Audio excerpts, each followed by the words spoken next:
லோக பத்மநாபன் அவர்களின் படைப்பான செம்பியன் மாதேவி திரை காவியத்தின் இசை மற்றும் முன்னோட்ட காட்சி வெளியீட்டு விழாவை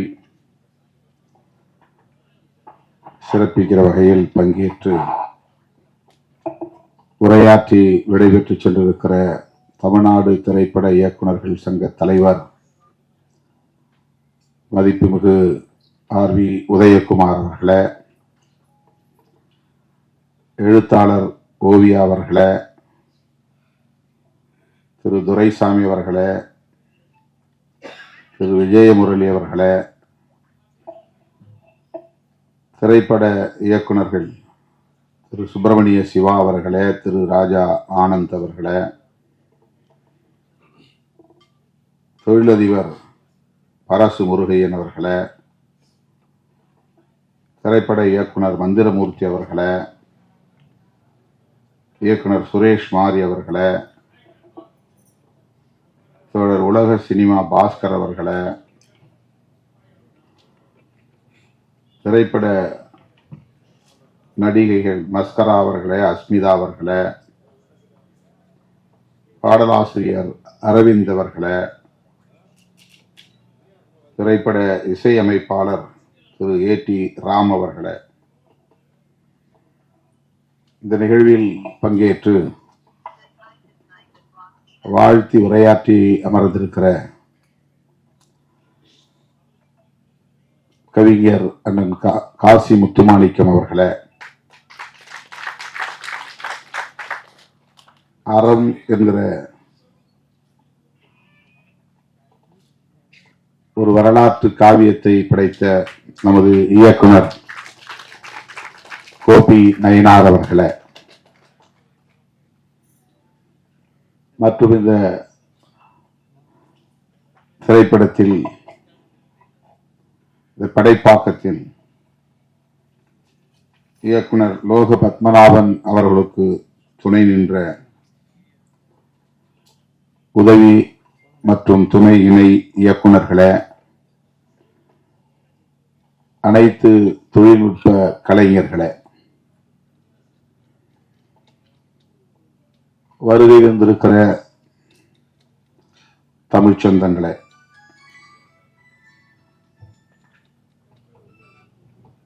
திரு லோக பத்மநாபன் அவர்களே, உங்கள் அனைவருக்கும் என்னுடைய பணிவார்ந்த வணக்கத்தை தெரிவித்துக் கொள்கிறேன்.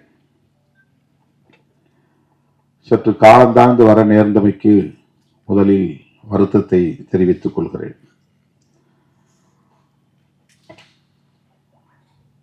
இன்று நம்முடைய அறம் படத்தின் இயக்குனர் கோபி நயினார் அவர்கள்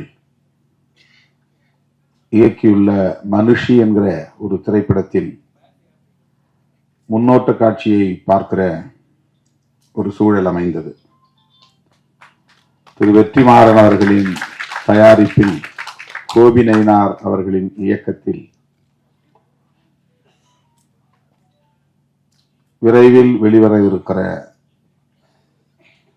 இசையமைப்பாளர் இளையராஜா அவர்களுடைய இசையில், பின்னணி இசையில் விரைவில் வெளிவர இருக்கிற மனுஷி திரைப்படத்தை பார்த்தோம். அதனால்தான் 3 பேரும் ஒன்றாக வந்து சேர்ந்திருக்கிறோம். இயக்குனர் கோபி அவர்களும் நம்முடைய அண்ணன் கவிஞர் காசிமுத்து மாணிக்கம் அவர்களும் இந்த நிகழ்ச்சிக்கு திடீர் விருந்தாளிகளாக வந்திருக்கிறார்கள். அதற்கு காரணம், நாங்கள் ஒன்றாக அந்த திரைப்படத்தை முன்னோட்ட காட்சியை பார்த்துவிட்டு அடுத்து தவிர்க்க முடியாத இன்னொரு நிகழ்விலும் பங்கேற்றுவிட்டு இங்கே வந்து சேர்வதற்கு, போக்குவரத்து நெரிசலையும் தாண்டி வந்து சேர்வதற்கு காலத்தாழ்வு நேர்ந்து விட்டது. நெடுநேரமாக நீங்கள் காத்திருக்கிறீர்கள்.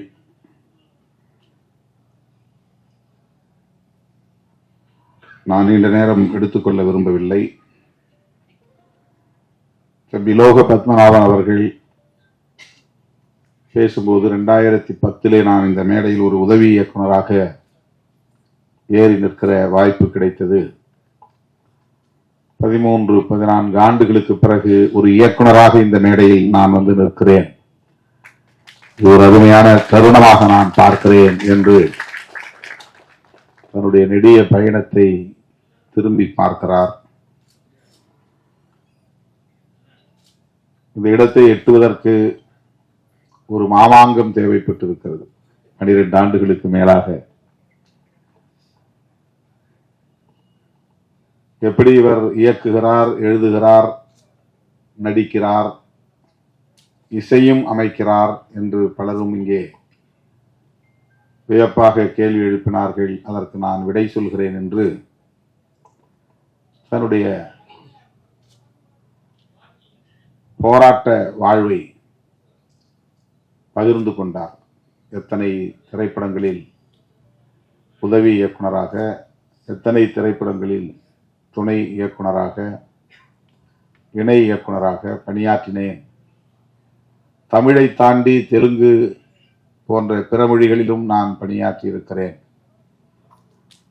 5 ஆண்டு காலம் இசை மாணவனாக பட்டய வகுப்பில் பயின்று தேர்ச்சி பெற்றிருக்கிறேன் என்று தனக்குள்ள தகுதி நிலைகளையும் இங்கே எடுத்துரைத்தார். இத்தனை தகுதிகள் இருந்தும், ஆற்றல் இருந்தும், அனுபவம் பட்டறிவு இருந்தும் தான் எண்ணியதை எய்துவதற்கு, அடைவதற்கு இந்த களத்தில் எவ்வாறு போராட வேண்டியிருக்கிறது என்பதைத்தான் அவருடைய உரை நமக்கு உணர்த்தி இருக்கிறது. 13 ஆண்டுகளுக்கு பிறகு ஒரு இயக்குனராக இப்போது அவர் இந்த மேடையிலே நிற்கிறார். அவர் இயக்கிய, படைத்திருக்கிற அந்த திரைப்படத்தின் இசை தட்டினை வெளியிடுவதற்கான ஒரு வாய்ப்பை எனக்கு வழங்கி எனக்கு பெருமை சேர்த்திருக்கிறார். அதற்காக நான் அவருக்கு முதலில் நன்றியை தெரிவித்துக் கொள்கிறேன். திரைப்படத்தை முழுமையாக பார்த்தால்தான் அதை பற்றி நாம் சொல்ல முடியும். ஆனாலும் அதன் கருப்பொருள் என்ன என்பதை நம்முடைய ஆர்வி உதயகுமார் அவர்களும் சரி, எனக்கு முன்னர் பேசிய அனைவரும் சரி கோடிட்டு காட்டியிருக்கிறார்கள், தொட்டு பேசியிருக்கிறார்கள். தமிழ்நாட்டில் காதல் என்பதும் ஒரு அரசியலுக்கான பேசுபடு பொருளாக மாறியிருக்கிறது. காதலை பற்றியும் பேசி அரசியல் ஆதாயம் தேட முடியும் என்பது தமிழக அரசியலில் தான் முதலாக நாம் பார்க்கிறோம். அரசியல் ஆதாயத்திற்கு காதலையும் பயன்படுத்துவது, அதையும் ஒரு மூலதனமாக மாற்றிக்கொள்வது. ஒருபடி அரசியல்வாதியை தாண்டி சினிமா துறையிலே இருப்பவர்களும் கூட நாடக காதல் என்கிற பெயரிலே அதையும் அரசியலாக்கி அல்லது வணிகமாக்கி ஆதாயம் தேட பார்க்கிறார்கள். அவர்கள் அரசியல்வாதியிடமும் கெட்டிக்காரர்கள். அரசியல்வாதிகளையும் தூக்கி சாப்பிடக்கூடிய அளவுக்கு கெட்டிக்காரர்களாக இருக்கிறார்கள். என் பெயரை சொல்லியும் பிழைக்கிறார்கள். பிழைத்துவிட்டு போகட்டும் என்று நான் அதை கண்டுகொள்ளவில்லை. எனக்கும் அதற்கும் அவர்கள் சொல்லுகிற பொருளுக்கும் சம்பந்தமே கிடையாது. என் பெயரை சொல்லி ஒரு படம் தயார் பண்ணி அதிலே வணிகம் செய்ய முடியும் என்கிற அளவுக்கு நான் ஒரு மூலதன பொருளாக இருக்கிறேன் அவர்களுக்கு என்று சில நேரங்களில் நான் தோழர்களோடு பகிர்ந்து கொள்வதுண்டு. காதல் என்பது காலம் காலமாக பேசப்பட்டு வருகிற ஒரு உயர்ந்த சொல், சிறந்த சொல். மனிதன் தோன்றிய காலத்தில் இருந்து மனித குலத்தை வழிநடத்துகிற ஒரு வலிமைமிக்க சொல் காதல். யாரும் சொல்லி வருவதில்லை, தூண்டியும் வருவதில்லை.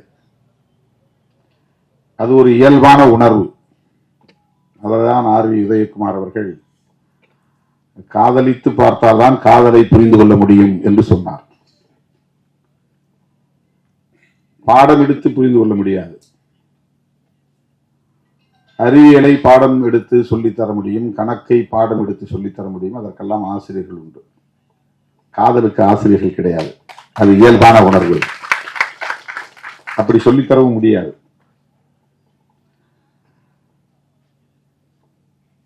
எல்லா உயிரினத்தும் இருக்கிறது. ஆண்கள் பெண் மனித குலத்தில் மட்டுமல்ல, உயிரினங்களுக்கு இருக்கிற ஒரு பொதுவான உணர்வு.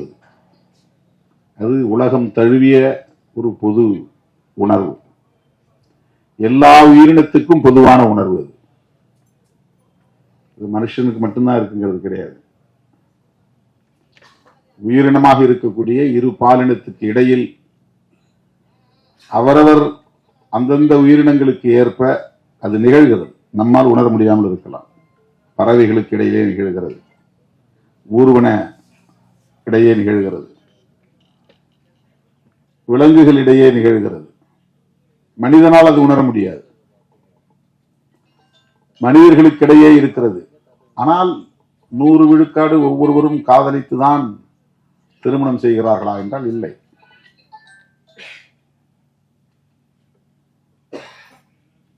ஒரு கிராமத்தில் ஒரு வயதொத்த இளம் ஆண்கள் அல்லது இளம் பெண்கள், ஒரு 20 ஆண்கள் அல்லது 20 பெண்கள் இருக்கிறார்கள் என்று சொன்னால், அவர்கள் அனைவருமே யாரையாவது காதல் செய்து தமது வாழ்க்கையை தீர்மானிக்கிறார்களா என்றால் கிடையாது. அங்கொன்றும் இங்கொன்றுமாகத்தான் அது நடக்கிறது. அதற்கான வாய்ப்பு உருவாகிறது.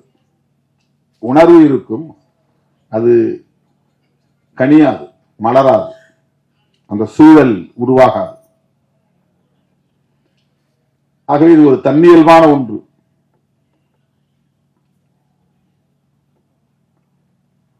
அதனை ஏதோ திட்டமிட்டு யாரோ சொல்லி டிஷர்ட் போட்டால், ஜீன்ஸ் போட்டால், கூலிங் கிளாஸ் போட்டால் பெண்கள் மயங்கி விடுவார்கள்.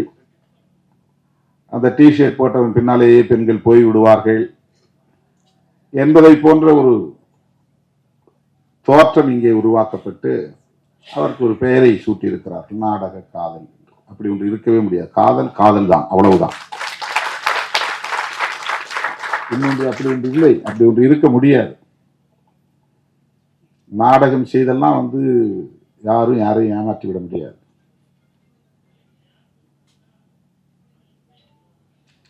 நாம் பெற்ற பிள்ளைகளையே நாம் குறைத்து மதிப்பிடுவதாக ஆகிவிடும். நாம் பெற்ற பிள்ளைகளையே நாம் அவமதிப்பதாக ஆகிவிடும், இழிவு செய்வதாக ஆகிவிடும். யாரையோ பழிப்பதற்காக, யாரையோ இழிவுபடுத்துவதற்காக நாம் பெற்ற பிள்ளைகளை நாம் கொச்சைப்படுத்தக்கூடாது. இந்த விமர்சனங்கள் ஒரு தனிநபருக்கு எதிரான விமர்சனங்கள் அரசியல் ரீதியாக செய்யப்படுகின்றன என்பது ஒரு புறம் இருந்தாலும், பெண்களை, நம் வீட்டு பிள்ளைகளை, பெண் பிள்ளைகளை அது கொச்சைப்படுத்துகிற ஒன்று.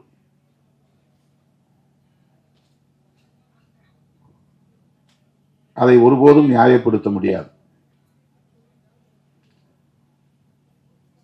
என்னிடத்திலே ஒரு பத்திரிகையாளர் கேட்டார், நான் திருப்பி கேட்டேன், திருமாவளவன் பிறப்பதற்கு முன்பு இந்த மண்ணில் காதல் இல்லையா? நான் வந்த பிறகுதான் இங்கே காதல் என்ற சொல் புழக்கத்தில் இருக்கிறதா?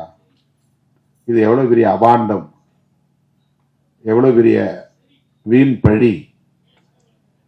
இதை சொல்லுகிறவர்கள் தங்கள் வீட்டில் உள்ள பிள்ளைகளையும் கவனத்திலே கொண்டு, கருத்திலே கொண்டு பேச வேண்டாமா என்ற ஒரு கேள்வியை எழுப்பினேன். அருமை தோழர்களே, காதல் என்பது இயல்பானது என்றால் இயற்கையானது என்று பொருள். இயல்பு என்றால் இயற்கை என்றுதான் பொருள். ஒரு இயற்கையான உணர்வு.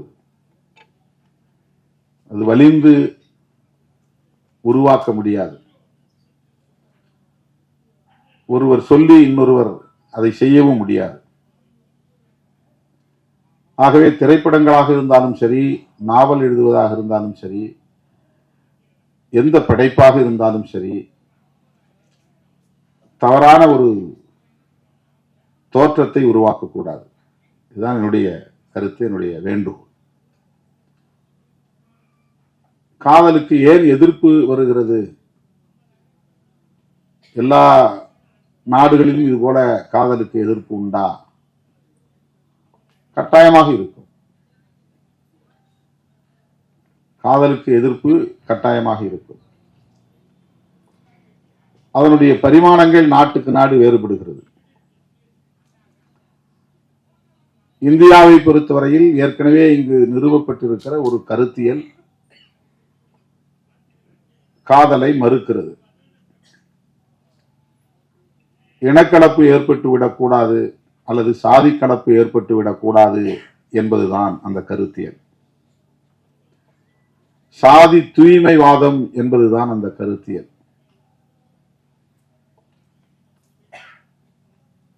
சாதி விட்டு சாதி திருமணம் செய்தால் ஒரு சாதிக்கான பாரம்பரியத்தில் களங்கம் ஏற்பட்டுவிடும். அந்த சாதி காப்பாற்றி வருகிற தூய்மை கலங்கப்பட்டுவிடும். எனவே திருமணத்தை சாதிக்குள்ளேயே பண்ண வேண்டும் என்பது இங்கே ஒரு கருத்தாக நிறுவப்பட்டிருக்கிறது. எஸ்டாபிளிஷ்ட் அகமண முறை, எண்டோகாமி. இது எஸ்சி எஸ்டி மக்களுக்கும் இதர மக்களுக்கும் இடையிலான பிரச்சனை கிடையாது. ஒவ்வொரு சாதிக்கும் இடையிலான பிரச்சனை இது. ஒவ்வொரு சாதிக்கும் இடையிலான பிரச்சனை இது. சாதியிலேயே உயர்ந்த சாதி என்று கருதப்படுகிற பிராமணர்கள் தனித்தனி சாதிகளாகத்தான் இருக்கிறார்கள். அங்கேயும் அகமண முறைதான் உண்டு, புறமண முறை கிடையாது. அங்கேயும் அகமண முறைதான். சாதி கலப்பு ஏற்படக்கூடாது என்பது அங்கேயும் இருக்கிறது. சாதி தூய்மைவாதம் அங்கேயும் இருக்கிறது. ஆகவே காதல், ஆர் வி உதயகுமார் அவர்கள் சொன்னதை போல, சாதி, மதம், மொழி, இனம் என்கிற வரையறைகளை தாண்டிய ஒன்று. அதை தடுப்பது இந்த கருத்தியல். சாதி விட்டு சாதியெல்லாம் காதலிக்க கூடாது, காதலித்தால் வெட்டுவோம். இது ஏன் நிகழ்கிறது? இனக்கலப்பு ஏற்படக்கூடாது, சாதி தூய்மை பாதுகாக்கப்பட வேண்டும். சாதி தூய்மை பாதுகாக்கப்பட வேண்டும் என்பதற்காக தண்டனை வழங்கப்பட்டது. அந்த தண்டனையை வரையறுத்த சட்டம் தான் மனுஸ்மிருதி. மனுஸ்மிருதி என்பது ஒரு சட்டம். அது ஒரு கோட் ஆஃப் மனு என்றுதான் அதற்கு பெயர். அதுதான் அந்த தண்டனையை தருகிறது. சாதி விட்டு சாதி திருமணம் பண்ணா அவங்கள அலோவ் பண்ணக்கூடாது, 2 பேரையும் ஒழிக்கணும். இல்லைன்னா சாதி கலப்பு ஏற்பட்டுரும். சாதி கலப்பு ஏற்படக்கூடாது என்பது ஒரு கருத்தியலாக இந்த மண்ணில் நிலைநிறுத்தப்பட்டிருக்கிறது. அந்த கருத்துதான் காதலுக்கு எதிர்ப்பாக நிற்கிறது. அதுதான் நாடக காதல் என்கிற புதிய சொல்லாடலை எல்லாம் கொண்டு வந்து நிறுத்துகிறது. படைப்பாளர்கள் அதை தாண்டி சிந்திக்க வேண்டும். அதுதான் கலைஞர்கள், படைப்பாளர்கள் சுதந்திரமானவர்களாக இருக்க வேண்டும். இந்த மாதிரியான எந்த பிற்போக்கான கருத்தியலுக்குள்ளும் போய் சிக்கிக் கொள்ளக்கூடாது. அவர்கள் இயல்பான வாழ்வியலோடு இயைந்து இயங்கக்கூடியவர்களாக இருக்க வேண்டும்.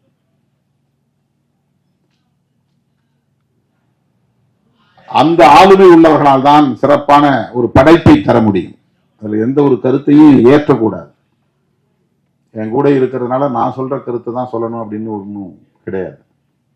என் கூட இருக்கிற தோழர்கள், அவருக்கு ஒரு சுதந்திரம் இருக்கு. இப்ப அறம் படத்தினுடைய இயக்குனர் கோபி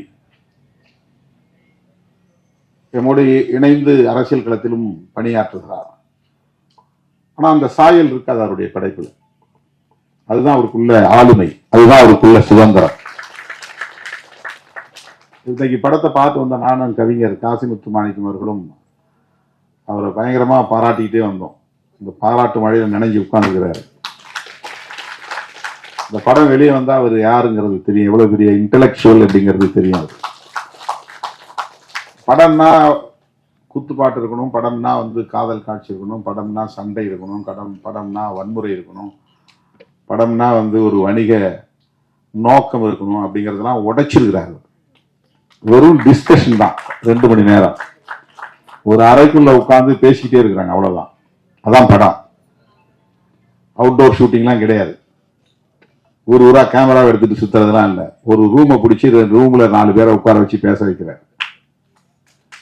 பாட்டு கிடையாது, டூயட் கிடையாது, லவ் இல்லை. இந்த மாதிரி எந்த பரிமாணங்களும் அதுல கிடையாது. படைப்பாளர்களுக்குள்ள ஒரு ஆளுமை இது.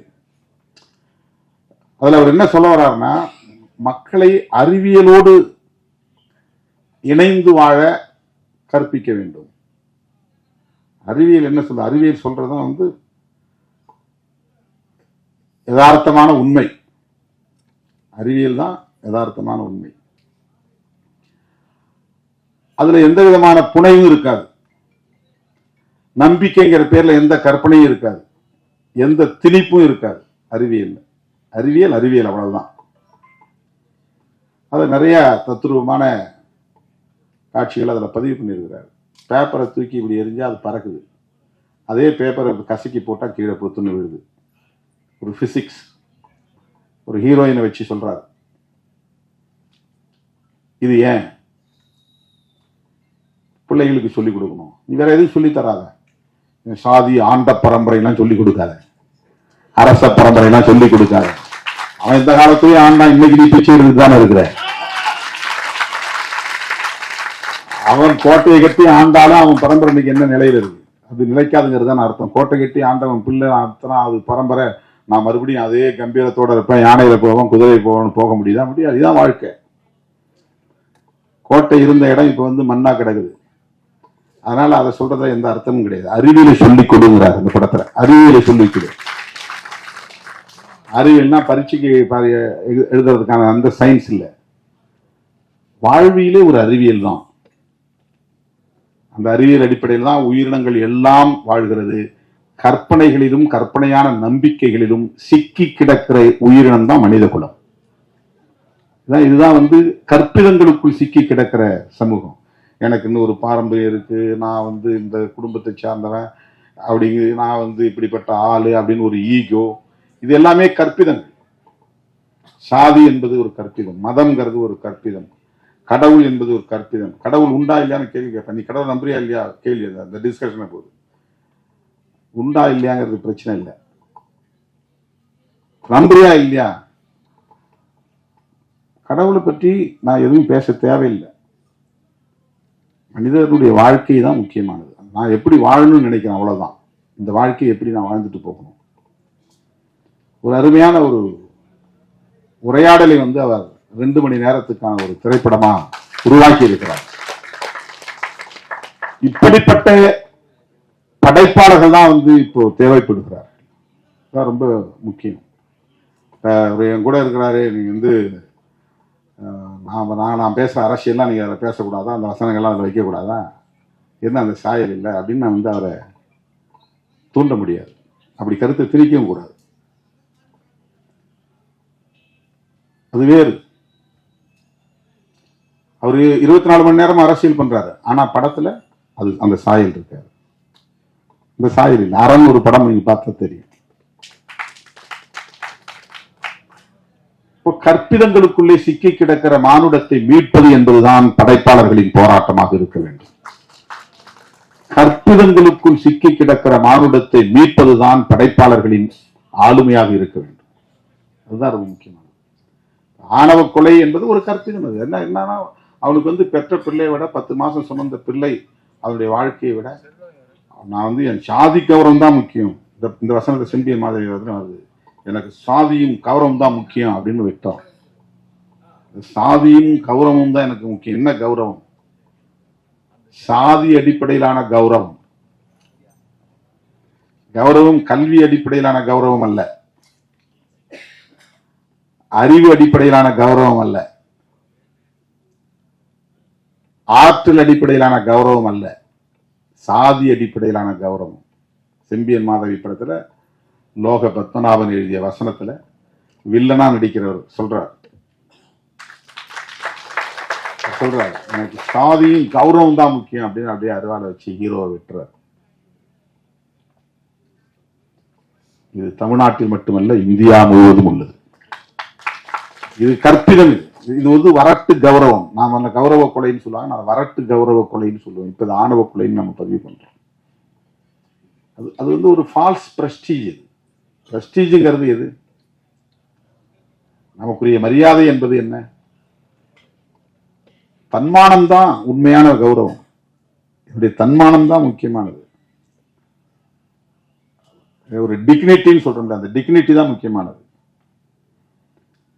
அதை எப்போது பெற முடியும்னா, ஒரு தெளிவு வாழ்க்கையை பற்றிய, மனித குலத்தை பற்றிய, அறிவியலை பற்றிய தெளிவு வருகிற போதுதான் அது நமக்கு புலப்படும்.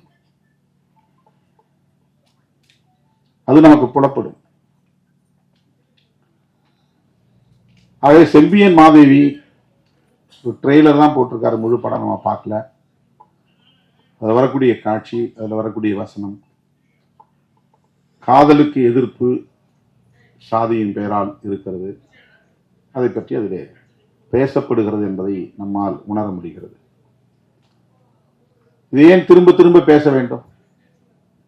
எதற்காக இதை திரும்ப திரும்ப நாம் படமாக்க வேண்டும்?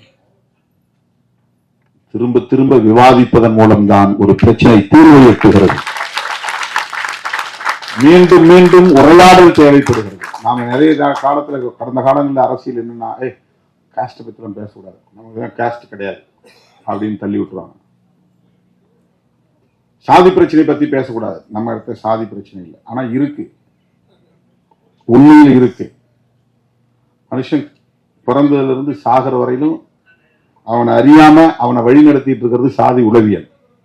இந்திய மண்ணை பொறுத்தவரையில அவன் உடுத்துறதிலிருந்து, உண்ணுவதிலிருந்து, உறங்குகிற வரையில் அவனை அறியாமல் அவனை வழிநடத்துவது சாதி உளவியல். இது வந்து டிஎன்ஏலே வந்து அதுக்கான கட்டமைப்பு போட்டான்.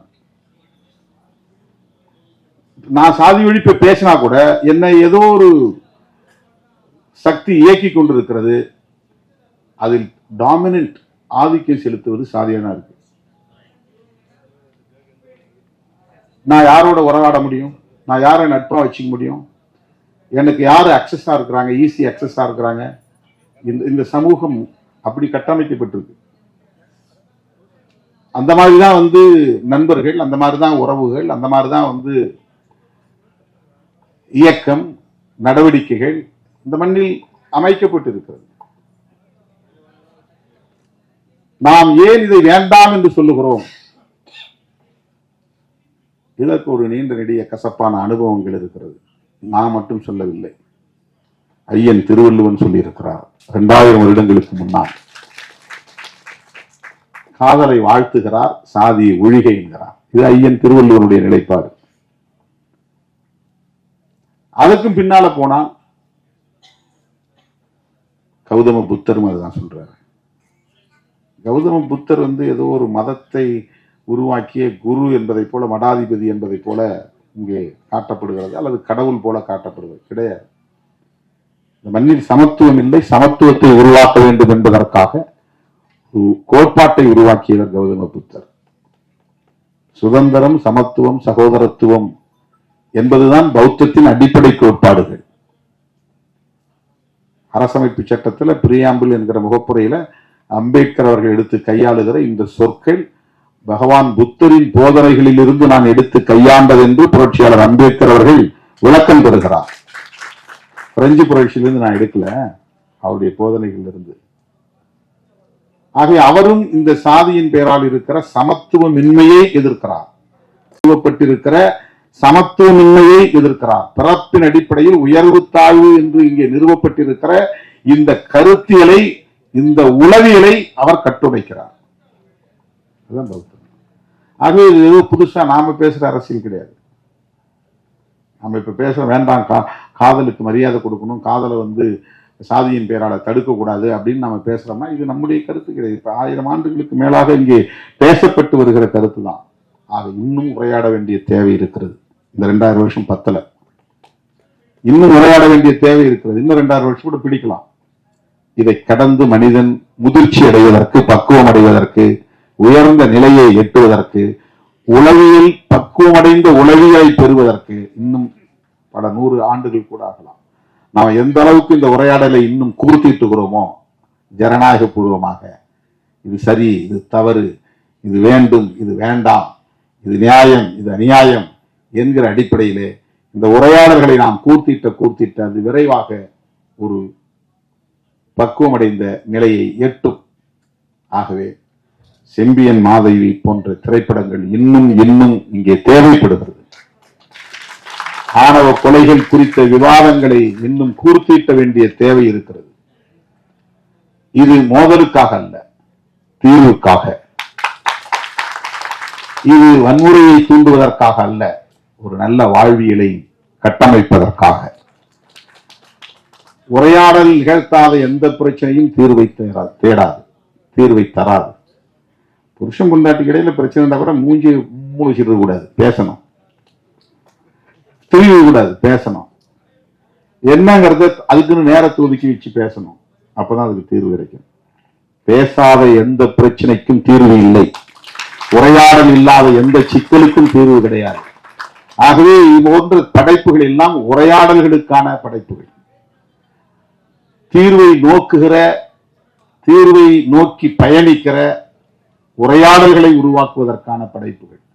அந்த களத்தை தேர்வு செய்து லோக பத்மநாபன் அவர்கள் துணிந்து அந்த கருப்பொருளை எடுத்து கையாண்டிருக்கிறார்.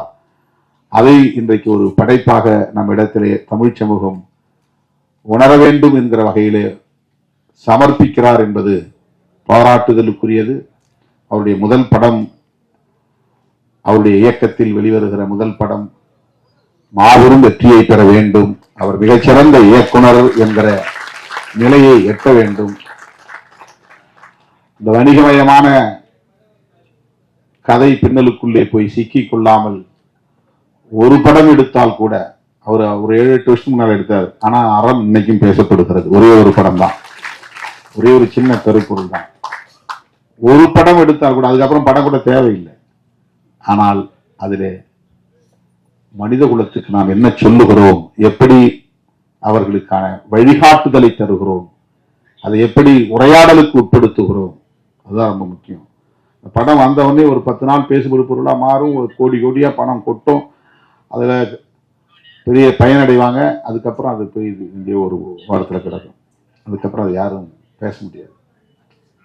அப்படி படைப்புகள் அப்படி இருக்கக்கூடாது. ஆகவே செம்பியன் மாதேவி படத்தை எழுதி இயக்கியிருக்கிற, இசையமைத்திருக்கிற லோக பத்மநாபன் அவர்கள் ஒரு முற்போக்கான சிந்தனை உள்ள, சமூக மாற்றத்தை விரும்புகிற, இயல்பான இயற்கையான வாழ்வியலை மனித குலத்துக்கு எடுத்துரைக்கிற ஆற்றல் வாய்ந்த ஒரு படைப்பாளராக பரிணமிக்க வேண்டும். இன்னும் அவருடைய புகழ் ஓங்க வேண்டும் என்று சொல்லி இந்த வாய்ப்புக்கு நன்றி கூறி முடிக்கிறேன். நன்றி, வணக்கம்.